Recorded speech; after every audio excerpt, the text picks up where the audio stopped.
I'm going to talk to you today about Darwin's kiss of death. So, the father of evolution, he was a great naturalist, an adventurer, and a skilled observer of the world around him. This inquisitiveness led him to discoveries in evolution. But could they have also led to his death? You're all familiar with his voyage on the HMS Beagle and how his findings there culminated in the publishing of the origin of the species by means of natural selection. So I'm going to try and talk to you about things you may not be aware of. He was the youngest of 6 children. His mother passed when he was 8 years old, but still he was born into wealth and privilege. At the age of 16, he entered Edinburgh University with the aspirations of becoming a physician like his father. Unfortunately, the sight of blood made him queasy. So he abandoned that ambition and thought he would become a parson. This was under the recommendations of his father as well, where he enrolled at Cambridge. This didn't suit him either, so he was much more interested in natural history. He did graduate with a Bachelor of Arts at the age of 22, and by December of that same year, he was embarking on the expedition in the Beagle. He had always been a healthy guy until then, but the 5 years on the Beagle really took their toll on him. And when he returned back to England, he never experienced that good health. His symptoms varied quite a bit, and they also seemed to be unrelated.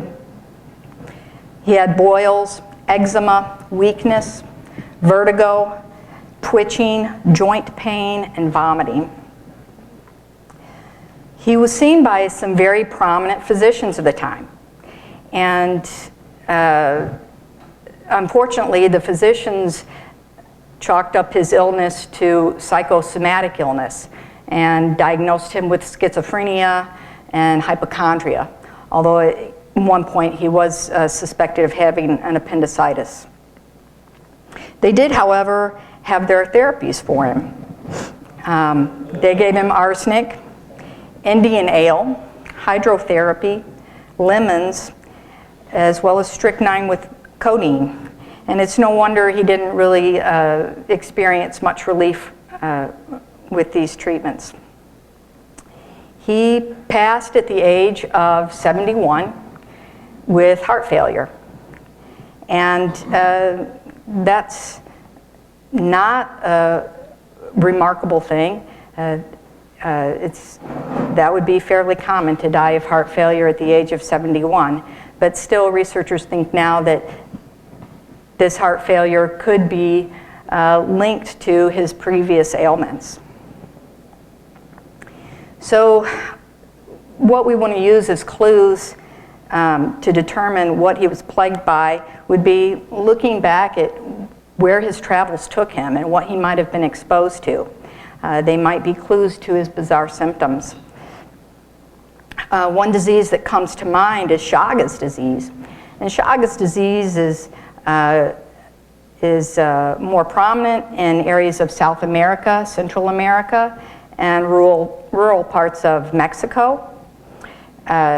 It presents with skin disorders, brain toxicity, and GI system irritation.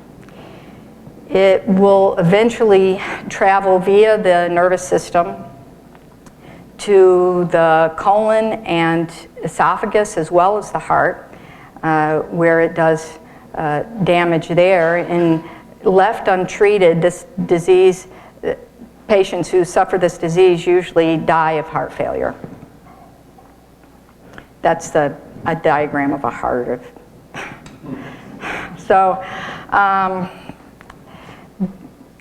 Chagas disease is a protozoal infection. Protozoa are single-celled organisms. This disease is a blood-borne illness, so it can be transmitted through blood transfusions.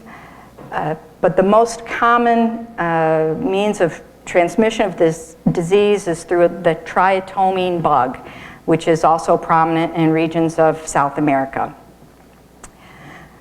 This bug is also called the kissing bug. It typically is absent during the day. You never see this bug. But at night it will come out. It bites people on the face. When it bites them on the face, it also leaves feces. And if someone swipes their face, or they can move the feces into the wound where the insect bit them, or it can go into the mucous membranes, or they can move it into the conjunctiva of the eye. And when they do this, they're transmitting that protozoa into their body. And at that point, the pathogen will replicate through binary fission. So growing and dividing, growing and dividing. This is a depiction of what the bug looks like, the Triatomine bug. And then on the left is the parasite, Trypanosoma cruzi is the protozoa that it carries. If we look at Darwin's own journal from the Beagle, in 1835 he wrote about receiving a bite from a black bug of the pampas, vinchuca, while east of the Andes in Mendoza. And so pampas refers to the lowlands of South America, where where Darwin spent quite a bit of time, and Mendoza is in that area. So the next question is vinchuca the same bug? Is vinchuca related to the Triatomine bug that we now know carries Chagas disease?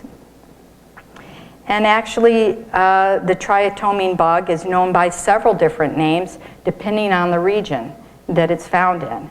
And it's known as Pitos, Chipos, Chirimacas, Barbarios, and Vinchuca.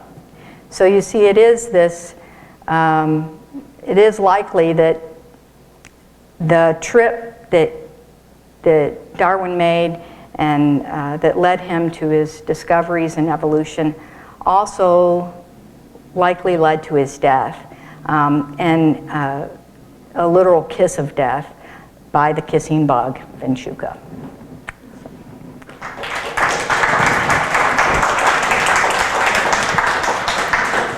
You have a question, Jim? I do. I was noticing that bug looks a lot like what we call the stink bug. Are they kin, or do you know? Or? That's not the stink bug, but we do have this bug in the United States. Yes. There's several different species of the Triatomine bug, and there's very few cases of Chagas disease in the United States. And most of the people that in the United States that get Chagas disease get it while they're abroad. How would we treat, or how do we treat Chagas disease now? There are some medications. There are some medications to treat it in its early stages. The trick is discovering that that's what you've been afflicted by, discovering that that's the pathogen. It is one disease that goes untreated because it's fairly rare. And doctors in the United States are not going to be necessarily looking for that. So if you are traveling abroad and you start having weird symptoms, or especially the beginning symptoms are, if you've been bitten, usually you're going to get swelling in the area where you were bitten, or if you've moved that into your eye and got the transmission that way, or to your mouth, you're going to have swelling in those areas. And so that would be something to bring to the attention of your physician.